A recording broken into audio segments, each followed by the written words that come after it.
Rikers Island is not just a jail. It is a waiting room between freedom and sentencing. A place where days blur, where life pauses, but suffering does not. People think prison food is just bad. They think it's bland, cheap, processed, flavorless.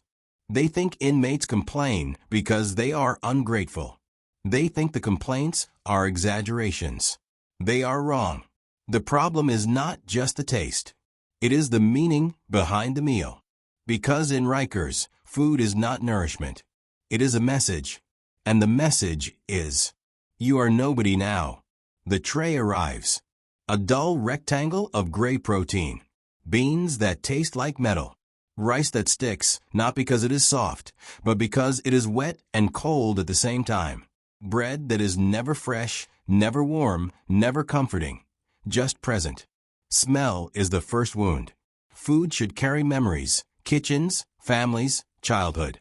But here, it carries nothing. Just heaviness.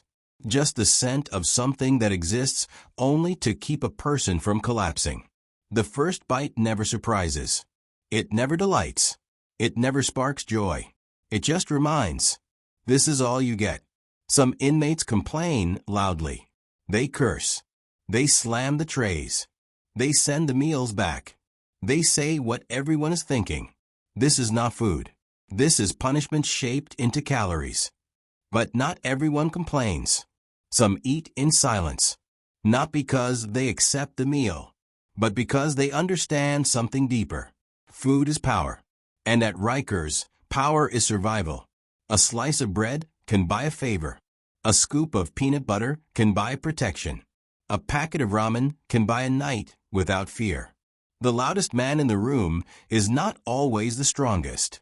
Sometimes, the strongest is the one who knows when to stay quiet, to observe, to calculate, to swallow the tasteless food and the pride along with it. Because complaining is a luxury. And in Rikers, luxury is dangerous. Complain too loudly, and the guards notice you. Attention is not a blessing here. Attention is a spotlight, and a spotlight can get a man hurt. Complain too loudly, and other inmates notice you. They will watch to see if you are weak, if you are new, if you are emotional, if you can be moved, shaped, used. Silence in here is armor. But silence has a cost. The cost is the slow erosion of self. There is a moment, quiet, almost invisible, where a person realizes they have stopped caring about the taste of food entirely. They have stopped expecting flavor. Stopped hoping it will be different. Stopped remembering what real meals felt like. This moment is not dramatic. It is not loud. It is not violent. It is surrender, not of the body, but of the spirit. Some call it adapting, adjusting, surviving, but others know the truth. It is the beginning of forgetting. Forgetting what joy felt like. Forgetting what home smelled like. Forgetting what love tasted like. Taste fades first, then appetite, then desire, then identity, all from a plastic tray. This is why some men complain. Because complaining is a way to say, I still remember who I was. This is why some men stay silent. Because silence is the only shield they have left. The world sees prison food as just food. But the men living inside it know better. Food is the language of dignity. And here, dignity is rationed. There is a truth people rarely talk about.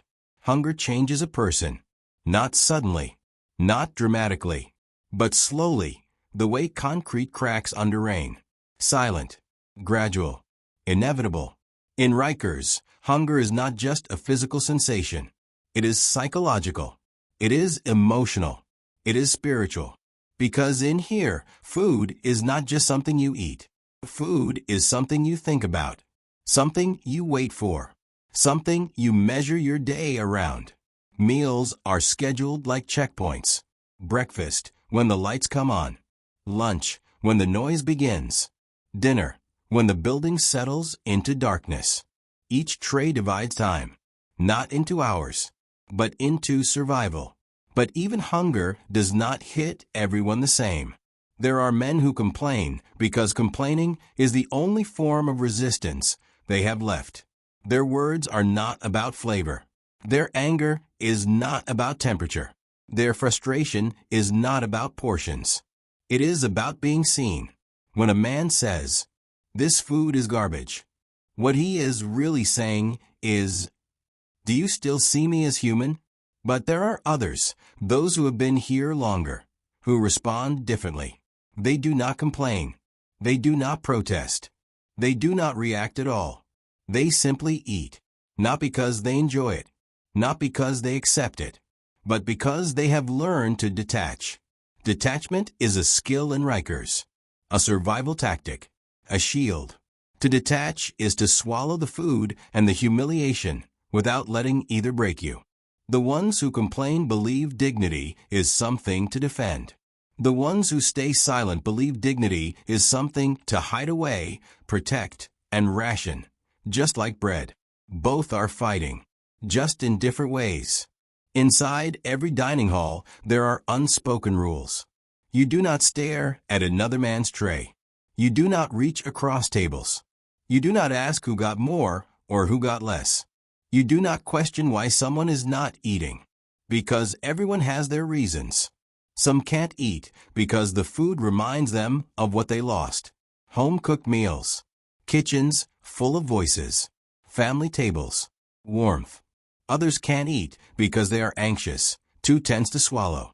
The air in here is always charged, always watching, always listening. Still, others eat quickly, not because they are hungry, but because eating fast means never having to taste. And then there are the men who trade. This is where food becomes economy. The peanut butter becomes currency. The bread becomes bargaining chips. The fruit cups become negotiation tools. The ramen, the precious ramen, becomes wealth. In Rikers, ramen is not just food. Ramen is value. Ramen is favor. Ramen is belonging. A man with ramen is power. A man without ramen has vulnerability. So some men comply. They eat quietly. They follow the routine. They show no emotion. Because compliance keeps them invisible, and invisibility keeps them safe. Invisibility means no unnecessary fights, no target on your back, no reputation to defend. Not speaking becomes a strategy. Not complaining becomes a strategy. Survival is not always loud. Sometimes survival whispers. But there is another reason some men stay silent. They have known real hunger before. Some grew up in homes where food was not guaranteed. Some lived on streets where meals came from shelters, dumpsters, leftovers, chance. Some have starved long before the jail ever locked its doors. To them, the tray does not symbolize humiliation. It symbolizes consistency. They don't complain. Not because the food is good, not because the system is fair, but because their hunger has already taught them. Gratitude and pain can coexist. Silence can come from suffering, but silence can also come from experience. Some men learned long ago that complaining does not change the food. It only changes how others see you. So they eat, quietly, efficiently, emotionlessly, not because they are numb, but because they are holding themselves together, one swallow at a time. There is a moment, quiet, small, and almost invisible, that changes a man in Rikers. It happens when hunger stops being hunger, when the stomach no longer growls, when the body stops protesting, when the mind learns to go still. This is not peace. This is surrender, not the kind forced by guards, not the kind written in paperwork, but the internal kind, the kind that happens when a person has gone too long without being tasted, heard, or remembered. Food is supposed to be human. Food is supposed to comfort. Food is supposed to connect. But in Rikers, food is reminder. A reminder that you are not choosing. You are not deciding. You are not living. You are being kept. Kept alive. Kept contained. Kept silent. And that silence begins to speak. When a man stops complaining, the world outside assumes he has adjusted. They think he has accepted his reality. But that is not true. A man does not stop complaining because he is fine. He stops complaining because the complaint no longer has anywhere to go. You can only say this food is disgusting so many times before the words lose shape, before the taste becomes normal, before the idea of deserving better fades. The system is not designed to crush a man all at once. It is designed to wear him down layer by layer.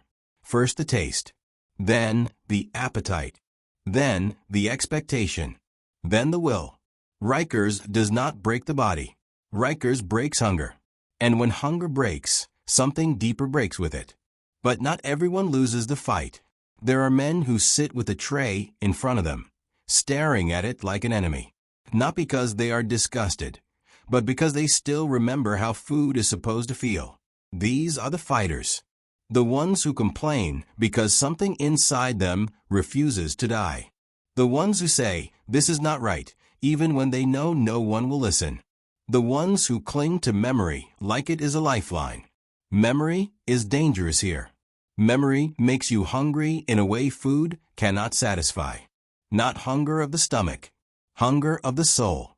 Hunger for a plate made by someone who loved you. A kitchen filled with the smell of spices and warmth. A seat at a table where you are not just a body, but a person. This is the hunger the jail fears most. Because a man who remembers life will fight to reclaim it. And then there are the quiet ones. The ones who eat slowly. The ones who save crumbs. The ones who fold their hunger inward until it becomes something small and controlled. These men are not weak. They are protecting themselves. They are building a wall inside, a place untouched by Rikers, a part of themselves the system cannot get to.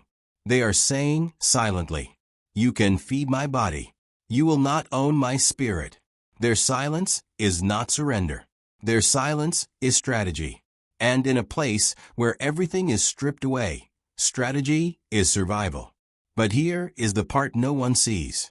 When release day comes, whether after months or years, the body walks out first. The hunger follows later. A former inmate sits down in a kitchen or diner or street corner restaurant. A plate is placed in front of him. Real food, color, heat, flavor, memory. The first bite is overwhelming. Not because the taste is bold. Not because the meal is special. But because the tongue remembers something the heart feared it had forgotten.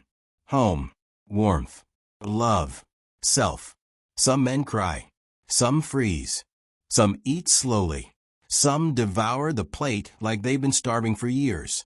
Because they have. Not starving for calories. Starving for life. Food becomes proof. I survived. Not the jail. Not the hunger. Not the routine. But the slow attempt to erase who they were. And this is why some inmates complain loudly, angrily, daily. And why some say nothing at all. Because every tray in Rikers does not feed man. It reveals him, who he was, who he is trying to remain.